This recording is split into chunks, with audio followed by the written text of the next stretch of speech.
Scout's big gamble might just pay off. So recently I was invited to Tennessee to check out the unveiling of the all-new Scout Terra and Scout Traveler. Now these are hardcore four-wheel drive SUVs with an electric powertrain and a twist. You see, at the end of the presentation, Scout dropped the nugget that this fully electric battery-powered vehicle is going to be available with a gasoline range extender. And in today's video, we're talking about some stats surrounding the range extender and talking about why it might be the game changer that makes the Scout successful. So let's get right into it. Now, we've been talking about the Scout here at TFL for a long time. It feels like years. And it's probably been close to years since we first started mentioning Scout. Now, Scout is a new brand underneath the Volkswagen Group umbrella. And the story is really interesting. The Scout was a nameplate under International in the 60s, 70s through 1980, and it was a go anywhere, do anything four-wheel drive to compete with the Broncos and the Blazers and the CJs and the Wagoneers of the world. Died in 1980, and then International kept building big trucks and the like. Then in 2020, a division of Volkswagen Group called Traton, which is their truck division, purchased the rights to International Navistar, and along with that came the rights to use the word Scout. Interesting. Now, this is not branded as an International, and you know, Scout is an interesting storied brand that has obviously been off the market for about 44 years now. And then when we heard the return of the Scout coming to the US a little while back, we heard they were coming back only as a battery electric vehicle. Okay, well that made sense a few years ago when BEVs were the hot topic issue. It seemed like everybody wanted one. We had the Ford F-150 Lightning, the excitement surrounding the upcoming Cybertruck, the Silverado EV, and it seems like recently some of that excitement has turned more toward not only internal combustion powered vehicles, but hybrid vehicles. And Scout, from the engineers I talked to, made a pivot to offer the Scout Terra and Traveler SUV with a gasoline option, but not in the conventional sense. So let's explain some of the different ways a hybrid can work. The first way is your standard hybrid, and I'm going to oversimplify a little bit for sake of argument, but the standard hybrid is what we've seen in like the Toyota Prius, the Toyota RAV4, basically a vehicle that you interact with like a gasoline vehicle that happens to have electrical assist. Maybe it's electric only in slow speeds, maybe the engine turns off when you're stopped, maybe it can regen a little bit going downhill, but you still fill it up, drive it every day like a gasoline powered vehicle.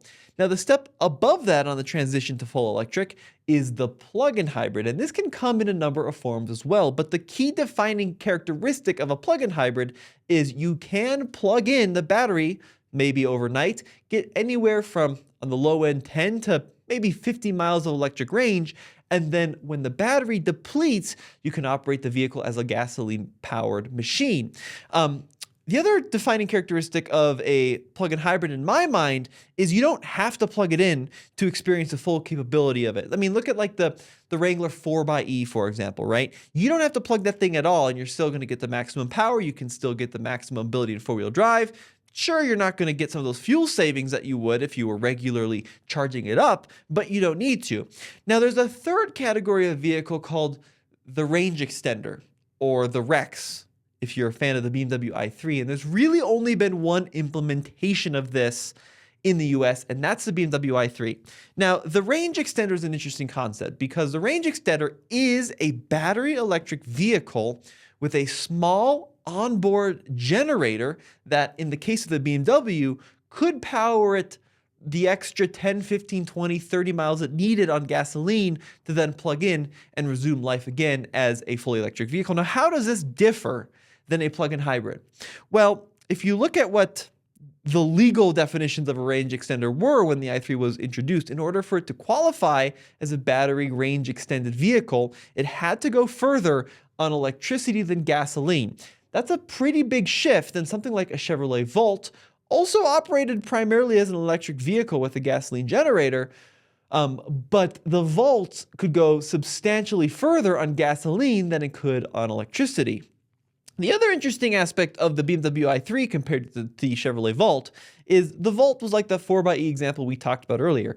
If you never plugged in your Chevrolet Volt, it didn't matter because it still ran like a gasoline vehicle. You still got all the power. It still drove fine. You could still do highway speeds, go up mountains, no problem. You just weren't getting the fuel savings. If you didn't charge up an i3 and were running just on the range extender, it was hilariously slow, is the word I would put it, because you're essentially powering the vehicle on a 35 horsepower, 2-cylinder Kymco motorcycle engine. It did not have the power to go up steep grades at more than, in some cases, from my experience of owning one, 28 miles an hour is all I got on the steepest section of I-70 when that battery was depleted. But part of the definition of the range extender at that time was you could only kick on the gasoline engine when the battery was below, it was like 7 or 6%. So you had to be way at the bottom of the pack before that gasoline engine would be allowed to kick on. And once again, it was because BMW was trying to qualify in certain states like California, the i3 is primarily a battery electric vehicle. So I don't want to get into that, but that was one of the downsides. Now you could actually, believe it or not, code the i3 to like European standards and then click on that range extender basically whenever you wanted, anywhere under like 80%. And what that meant is that the range extender would run in the background, keeping that battery topped off. Maybe it would go 80, 75, 70%, but then on flat highways, it would climb back up to that 80% target, and it became a much more usable vehicle. The i3 also, funny enough, had a software limited fuel tank because BMW realized that this car can go a few miles more in gasoline than it can electric. So we have to actually limit how much fuel. It was a whole mess. So what does this mean for the range extender in the Scout? Well, I asked the engineers and I wanted to find out what is this engine? And I found out a couple of nuggets. The first nugget is that there are two variants of the Scout. The full electric one projected to go about 350 miles of range, and the range extended one to go about 500 miles of range, or maybe a little bit more, right? The fully electric one actually has a bigger battery than the range extender. Kind of makes sense because that range extender is going to take up space, right? You have basically another powertrain on board, even though it might not have any connection to the wheels whatsoever. You still have to have space for the actual engine itself, for a fuel tank, for an exhaust system, for an emission system. That all takes up space. And where are you going to put that if you have batteries all throughout the underside and the rear? Now, the thing that was a real shock to me is I kind of figured if you were going to get the range extender model, you were going to lose a front trunk. For example, the upcoming Ram Charger, has a huge V6 engine that's plopped right in the front there. You don't get a front trunk. Well, based on the pictures that Scout showed us, the range extender, it's called the Harvester, kind of a nod to the international harvester of the day, actually lives in the space typically occupied by a spare tire. And on the reminder on the Traveler, the spare tire lives on the rear swing gate, so that space underneath is clear. That's a really small space. What kind of engine are they going to put in there? They wouldn't tell me. I do have some theories. This is actually, I got to give a lot of credit to my dad who's not here, but it was his point. What if they use a flat 4 engine? Because the Volkswagen Group can pull into that huge, enormous parts bin. Maybe they go to Porsche, say, hey, we've got this Cayman 18 engine. It's a flat 4-cylinder, nice and compact. That would be a pretty cool fit. The concern here is you don't want the engine to be so small that it cannot provide enough electricity to adequately maintain the needs of a large SUV and truck. That really is my concern here, because the i3 engine was adequate to just barely get you enough to the next charger. You couldn't do very fast speeds. You certainly couldn't tow. You couldn't climb up big grades, right? That's why that Ram Charger has this enormous, for hybrid standards, 3.6 liter Pentastar V6 that takes up the whole frontal area of the truck because they want enough horsepower and torque to use that thing as a generator and chug you along. Now, my opinion, this is never going to happen because of perceptions around diesel engines, but the best generators are diesel engines. That is what diesel is best for, maintaining heavy loads at a constant low fixed RPM over sustained periods. It'd be perfect to have a diesel. Realistically, we're not going to see that. So I'm thinking that that's probably going to be the best bet, some kind of flat 4 engine. And I'm hoping that you're still going to be able to tow a small trailer, right? You're still going to be able to off-road while engaging that that generator. Another interesting thing I want to talk about briefly too is the difference. There's two types of hybrids. There's serial hybrids and there's parallel hybrids. In one hybrid configuration, the vehicle operates exclusively as an electric vehicle with the gasoline engine operating as a generator. In the other one, the gasoline engine can drive the wheels alongside the electric powertrain. Now, if you look at the Volt, right? The Volt was always marketed as an electric vehicle with a gasoline generator. And actually, initially, a lot of folks were told there's no physical connection at all between the gasoline engine and the wheels. That turned out to be false. Same thing with like the second generation Honda Insight. Same thing with a Chinese truck I just drove, the BYD Shark, right? It turns out that at steady state highway cruising, let's say you're going 65 miles an hour through Kansas, 75 miles an hour through Kansas, you're much more efficient in how you utilize a gallon of gasoline by driving the wheels directly at a constant steady speed. In the city, accelerating, decelerating, maybe, you're constantly changing speeds. Then it makes sense to use a gasoline engine as a generator, right? Because that's what electricity is great at. But for steady, constant highway speeds, it's actually more efficient to use a gasoline engine right to the wheels. And a lot of vehicles will just have a one-to-one direct drive like the Volt, where a clutch can engage, lock that thing up, and then you're just driving on gasoline, even though you might not know it. That's what's happening. I don't see the Scout being able to do that, especially with its super unique dual motor setup with a solid rear axle. I just don't think they can put a connection to the wheels from the generator.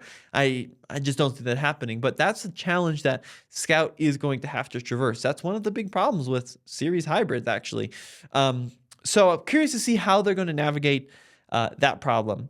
Now, I'd love to hear what you guys think in the comment section, because the take rate, I think, is going to be huge on this Harvester range extender. And our friends over at the Scout EV forums recently sent us some data. So they've been crowdsourcing Scout reservations, and they have a tracking list, and they've actually been compiling some information based on their users. This is super interesting. According to the Scout EV forums, the electric and gas versions are seeing a take rate of 81% from their users, where the fully electric version is only 19%. We're also seeing 61.6% going for the SUV, 30.9% going for the pickup, and then a little bit of both in there as well. But the number I really want to focus on is 81% of folks are saying they're going to put their money down on the Harvester range extender versus the full electric. Those are huge numbers, and that's something I think that the auto industry really needs to take note of. This is a potentially game-changing technology, right? And the i3, amazing little car, super ahead of its time, kind of foresaw it, because you get the benefits of having, I think they're saying 1,000 pound-feet of torque or something, 0 to 60 in 3.5 seconds, silky smooth, quiet acceleration, the cost savings of being able to plug it into the wall every night. But then if you want to take that trip, hey, you don't have to rely so heavily on the charging infrastructure because you have that little extender to keep you moving. So this, I think, is going to be the technology moving forward, in my humble opinion, especially for larger SUVs and trucks, or maybe a fully electric application doesn't make sense when the Terra can tow 10,000 pounds. I'm excited about this. This was the right move, Scout, and I hope that it's not going to be a crazy expensive option. I hope that it's going to be reliable, because you do have two powertrains to maintain, and just hope that the implementation is well done. Let me know what you guys think in the comment section below. This has been Tommy reporting for TFL EV. Head over to alltfl.com if you want to see more news, views, and real world reviews. Thanks for watching.